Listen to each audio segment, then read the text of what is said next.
Hello and welcome again. This time to a video which I am choosing to call a time of rhythm, of ritual, and of routine.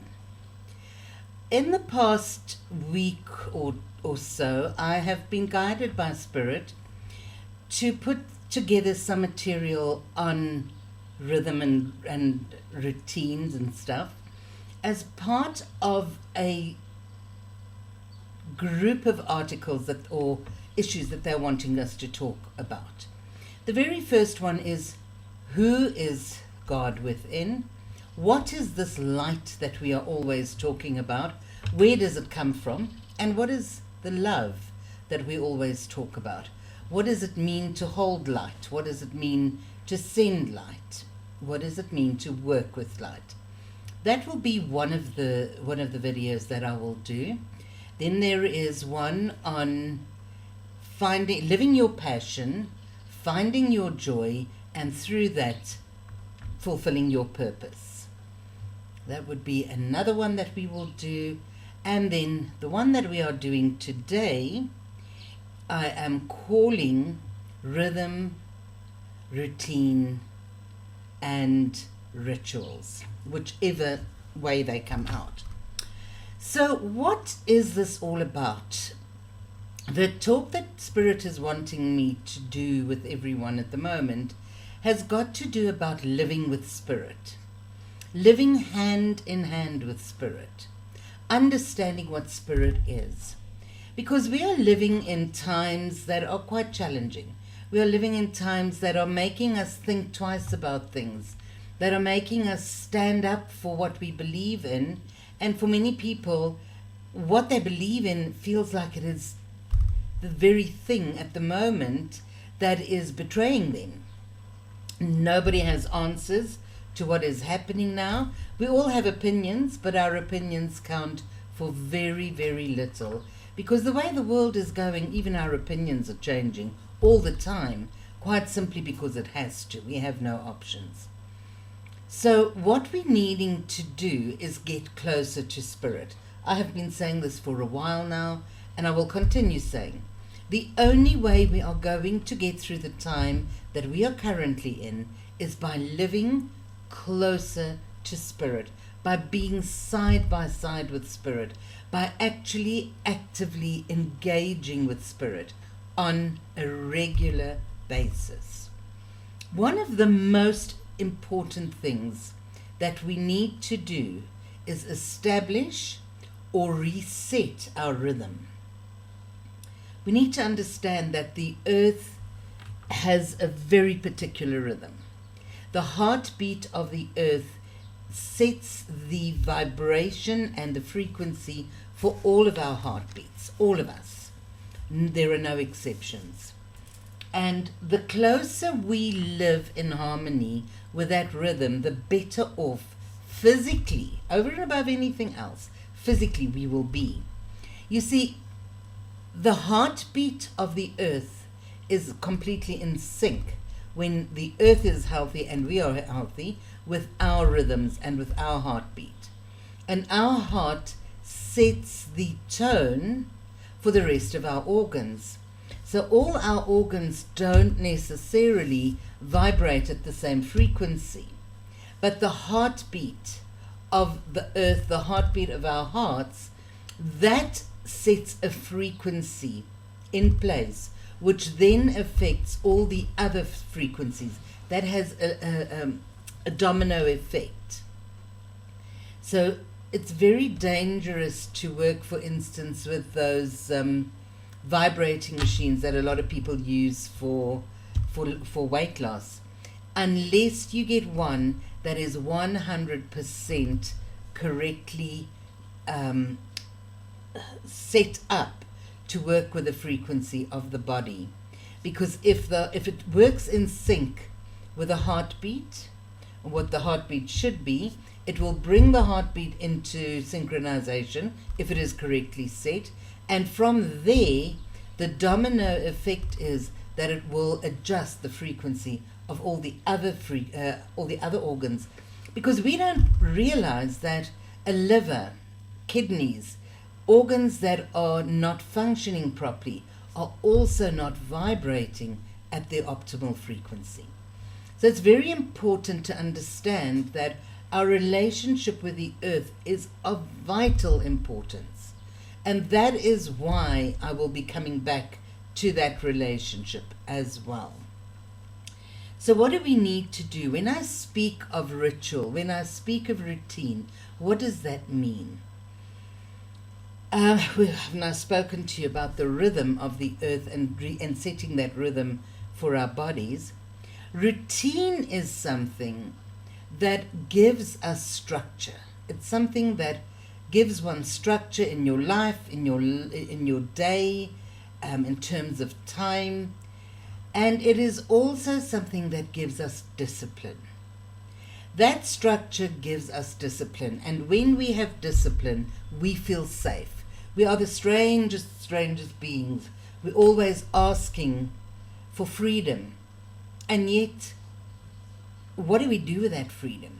We do absolutely nothing with it. And here I come and I say, but you've got to do something with your freedom. You've got to schedule it. That sounds a little bit ridiculous. And it may feel like it, but it is not. The routines give us the freedom to be who we are. I read once that they say we're always asking for freedom of speech, yet we have nothing to say and nothing worth saying. That is not true of our lives, and it's mostly not true of anything.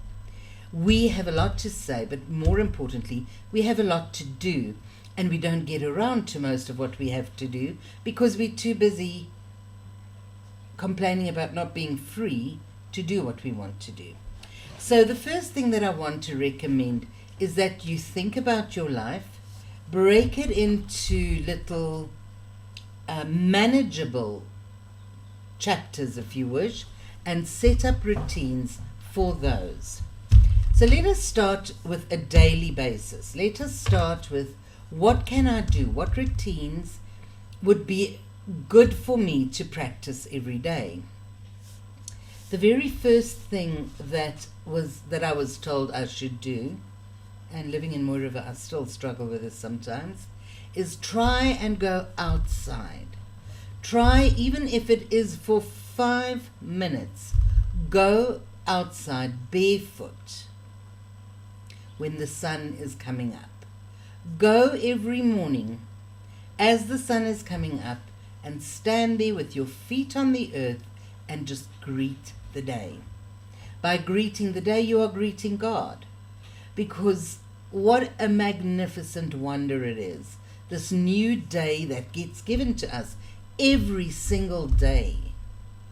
It is by the grace of God, by the grace of a magnificent Spirit, that we get to greet each day. Make that greeting matter.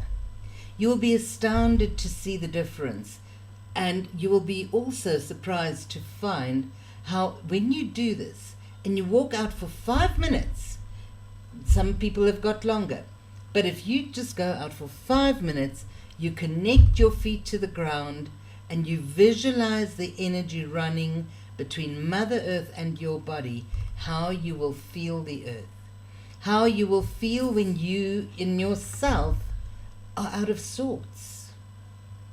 It is quite amazing to experience, and it is very, very real. So that is the very first thing. Go out in the morning, and it doesn't have to be when the sun comes up. It just is a really nice time. But before you start your day, just take that first cup of coffee if you must, and go and drink it outside in nature. Nature brings us back to ourselves.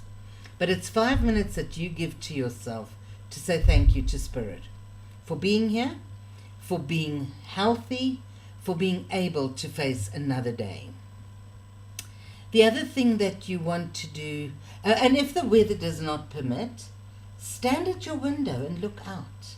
Just stand at your window, look out at your garden, look out at whatever is there. Sit with a pot plant if that's what it takes. If you live in the concrete jungle where you don't have any nature around you, have a tree or a pot plant. Sit with some form of nature.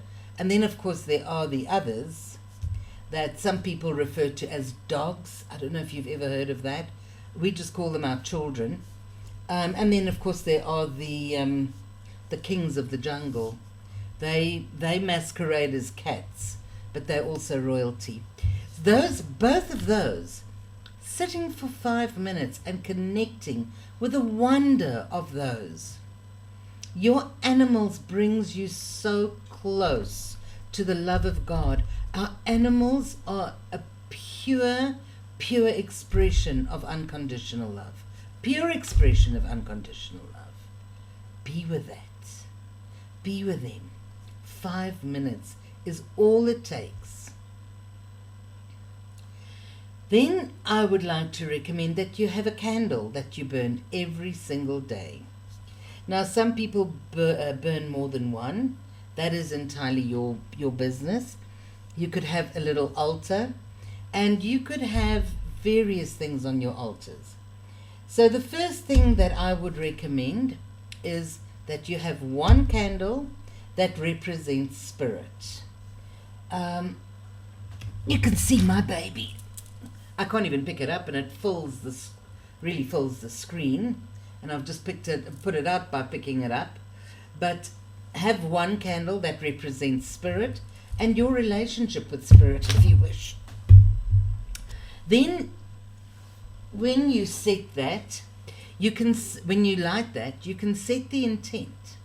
And you say thank you to spirit for another day. You set the intent for your day. Thank you for this beautiful day ahead of me.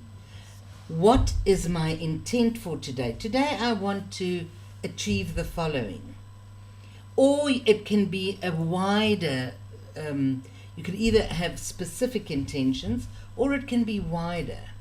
I want today to be a day of blessings, a day of gratitude. Let me today focus on wisdom, whatever the case may be. Then you also want to, as you lighting that candle and spending time with it, you also want to bring gratitude into it. Thank you for allowing me to wake to another day.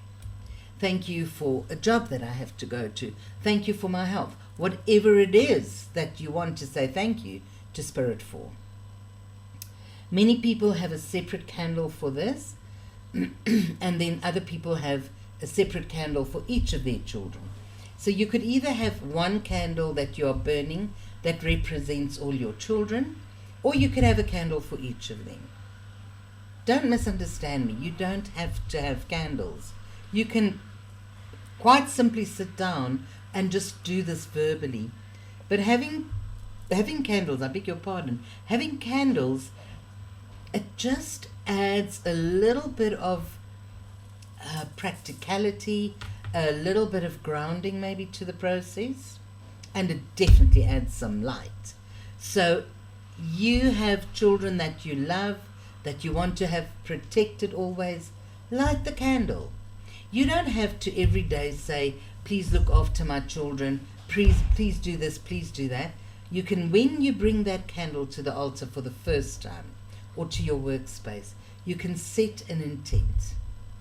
Whenever I burn this candle, I'm burning it with a prayer for whatever the case may be. And you don't have to repeat it every day. You can. You absolutely can. If it's an affirmation, you absolutely can. But by virtue of having done so, by virtue of having set the intent, you can come to your workspace and just light that candle and know that that intent will be carried to Spirit. Then you can also just burn candles for your loved ones. It doesn't have to be your children. So obviously it can be your children, can be your loved ones. If you've got a person, a child, a parent, or somebody in particular that you're worried about, you could burn your one candle for everybody, but that candle you could set an intent for, keep it separate, well, not keep it separate, but have a separate candle for it with the intent and just keep lighting it. These candles can burn for anything from 5 to 10, 15 to 30 minutes. That is your choice. Let them burn as long as it is comfortable for you to let them burn. It's not about the candle. It's about the intent. It's about interacting. It's about knowing that these candles represent the love of God. They represent the light of God, and they represent our inner light being shone into the world. So that may be something that you can do. Something else that we often do is the prayer tree, or the prayer, not really the prayer tree, but the prayer box. You keep a box and you put the name of everybody you interact with, whether it be clients, whether it be friends, whether it be relatives. It doesn't matter. Even somebody you hear about who is a celebrity or something who's ill, it doesn't matter. If the name comes up for you, you put it in a card and you put it in the box. And every morning you pull a name. I am not very good at doing this often, so what I do is I do it every third day. But then for those 3 days that I've got that name, and mine gets stuck up with a bulldog clip, you sit with the intent of just sending that person love and light. Love and light. If you want to send wisdom, if you've got an idea of what is going on and you need to send healing, set the intent that they receive healing, or set the intent that they receive vision or wisdom. Doesn't matter. Set the intent. Or every single day, just while their name is out there, whenever you think of them, just send them your thoughts. 3, 4, 5 times a day if it needs be. But if that is what happens and you feel doing that, then that's what you do. If you feel that you want to contact the person and find out whether him or her are, whether they are well, whether they are incapacitated, ill, whatever the case may be, they may or they may not tell you. That does not matter. Not at all. So that is something else. Have a box, have the names of everybody you know in there, and every day or every however many days, just pick a name at random and hold that person in light. What else is there? Oh, of course. There is cooking. Cooking, something that the majority of us do every single day. When you go out looking for vegetables, maybe anoint your hands. Just put oil or something in your hands and say, the food I choose today will be for the highest good of all I know. Before you even start cooking, you go through the process of choosing the pumpkins. And did I just say choosing the pumpkins? Choosing whatever it is that you want, whatever vegetables, whatever it is, you're going to choose it for the sake of blessing your family with it. You're going to bring this to your family. Then, when you actually sit down to prepare it, not a bad idea again to light a candle or to burn incense, whatever you want to do, because you do not want to bring any negativity to this cooking process. So make sure that when you cook, you are nice and calm.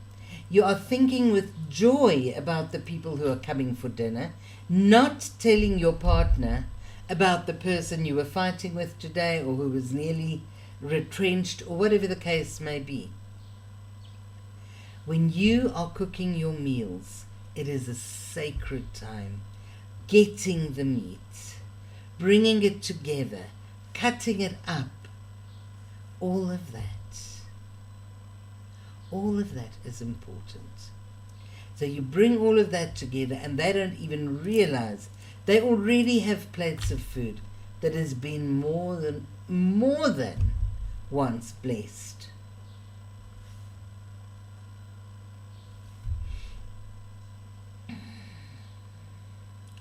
Then, of course, we can do a prayer for the land. You can do a prayer for the land every day. Anybody who lives on a farm will probably do just that, because it's important to them. It doesn't matter to you, so you don't necessarily do it. You will do it when you're in a group and they are doing it or something like that. But you personally, no, not really. It doesn't matter. The other thing that we very often do is work with the trees. Wherever you can, go and sit with a tree. Sit with your spine against a tree and connect with the energy of the tree. That is so powerful, but very few people have the time to do it every day. So my advice to you would be, just put it out there. Don't talk about it. Don't say anything to anyone. Just put it out there. So, okay, having cooked, having fed your family, you're now going to bed. Oh, and blessing your food for each individual, by the way, is not a bad idea. You don't have to do it for them. Everyone should and could bless their food to their body. That's always something that you could do. Bless your food to your body. Pray to your God within to accept this energy and to use it optimally for your body. Right, having done that, let's say we're going to go to bed now. Before you go to bed, connect with what you could call your flame or your solar plexus or the light within. I very often say to people, visualize in your solar plexus a flower which is wide open, your energy field blossoming wide open. But tonight, when you go to sleep, you visualize just closing it ever so gently, just bringing the petals together and saying, thank you to my guides, thank you God for protecting me whilst I sleep. And that could represent your energy field. Tomorrow morning when you wake up, when you do your prayers, when you do your first gratitude prayer, or you go out in nature to greet the sun and greet God, you visualize yourself opening that flower. You see that flower opening, those petals opening up to receive the light and the love of God. I've not said that, but right at the start, the intent was when you go outside or when you're lighting your candles, that you do this with an attitude of prayer that you bring to the process. Right, so that's every day. What do we do on a weekly or a monthly basis? Well, every 2 weeks we have either a lunar, a full moon or a new moon. The full moon represents the fullness of spirit, the fullness of life. Remember, our bodies are 70% water. Water and emotions run hand in hand. So the full moon brings us so many blessings. The full moon is absolutely indicative of everything in our lives coming to fruition, coming to fullness. That is such a good time to do manifestation. There's so much that I can tell you about that. But the majority of you know and understand how to work with a full moon. Work with that energy. Use it. Do ceremony. Call in what you want. Manifest what you want. Say thank you for it coming to you. The new moon, on the other hand, is giving you a clean slate. That brings you a clean slate. The new moon says, tell me what it is you aspire to. Write down, whether it's in your heart, on the tables of your heart, on a piece of paper. With the new moon, bring your dreams to the surface. Dress them up, make them beautiful, give them life, color them in. And the next 2 weeks, allow that to come to fullness before you release it at the full moon. Observe the moons. Observe the rhythm of nature. Because, there's nothing that is more sure than a moon is going to come up It is going to start as a new moon. It is going to wax to full moon, and it is going to wane. And when we look at those routines and those rhythms, it gives us a sense of permanence, a sense of hope, a sense of knowing that everything is exactly as it should be. Taking it one step further, let us work with the seasons. Let us observe the solstice. Let us, the winter solstice and the summer solstice. Let us be aware of those days, because they are such powerful days. And then we've got the equinoxes, the spring equinox and the autumn equinox. Again something that brings us awareness. Again something that reminds us of the rhythm, of the regularity, of the predictability. Yes, there's a lot that is unpredictable. There is so much, but there is also so much that is predictable. There is also so much that always just brings us back and says, yeah, terrible things have been happening, but guess what? Spring is still spring, summer is still summer. The earth ticks over. Creation ticks over. Be aware of that and go there and embrace it. So those are the major ones. And then, yeah, there are things like prayer trees. You could have a prayer tree where you hang prayers. If you've got something weighing on your spirit, on your heart, you make a bow or something and you hang it in the prayer tree. And when it has been come to fulfillment or whatever, you go and take it out. You could have a tree that is your ceremonial tree. If somebody has a birthday, you hang a photograph and something nice about them in this ceremonial tree.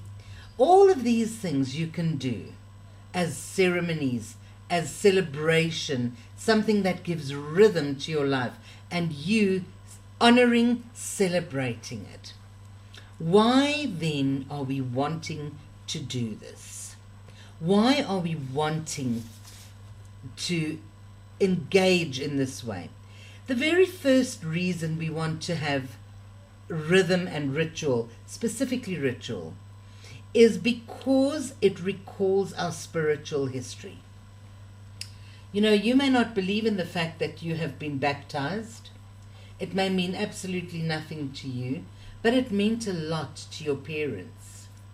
Because what did baptism mean? Baptism meant that the parents brought this child to say thank you to God for bestowing the gift of parenthood on them and making a pledge to God that I will raise this child to his highest or her highest good. That is what it's all about. People think it's about giving the child to God, all of that. It's not about that.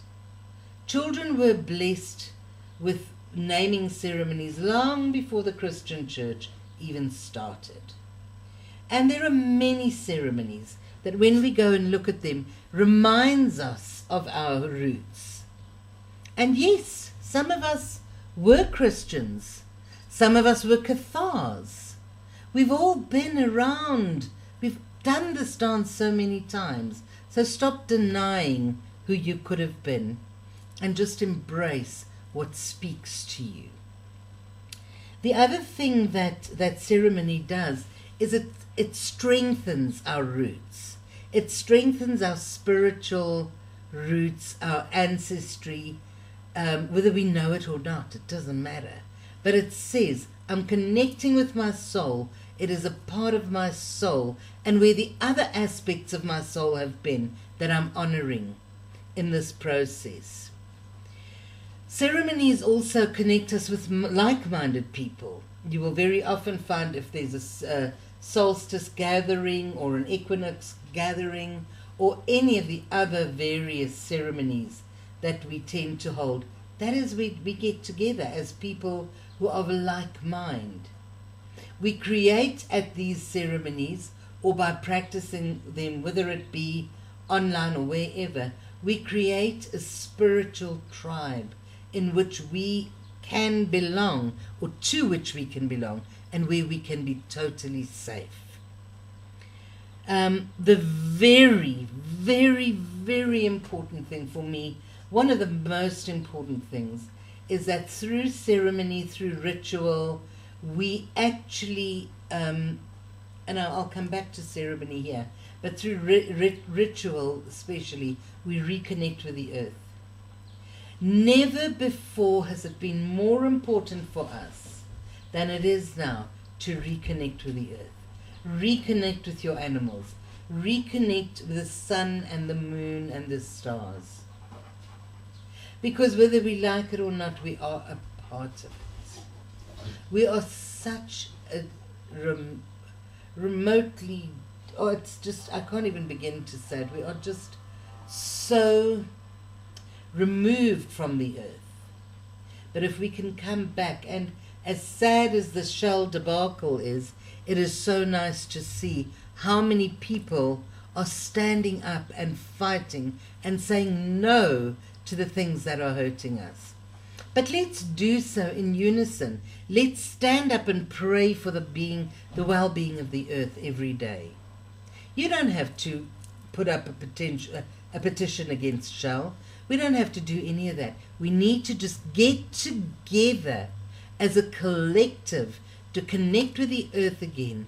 And if we put out information, if we put out intent for the healing and well-being of the earth, it will happen without question. And then,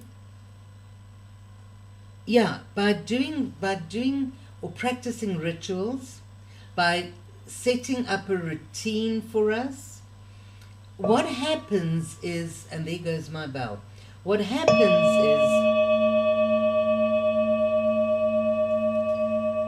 we as human beings establish a rhythm. We establish a routine. We establish something that works for us and that grounds us. More importantly, it grounds us. And we need that grounding more than we need anything else right now.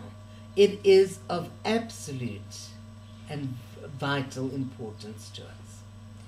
The other ceremonies that we could want to do and rituals is naming ceremonies when a baby is born, a ceremony to welcome a new baby, a ceremony to cross a bridge, obviously, when somebody passes on, a croning ceremony when a woman goes into menopause, a ceremony for young girls and boys when they reach a certain age.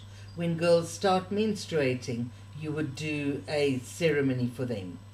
There's so many rites of passages and times of passage that is so vitally important. And they come and go. They have no significance. They have no pause. And that is the other thing. That ceremony and ritual may all be part of the one. They can all be part of the one thing, because that honors life. It honors the ongoing process of life. And we all need to experience that. I hope this has given you some insight. I hope this has given you a little bit of something to hold on to. And I do hope that it will bring you some clarity. May you be blessed. May you go in absolute joy. And may you get to love your ceremonies, your rituals, your routines. Namaste.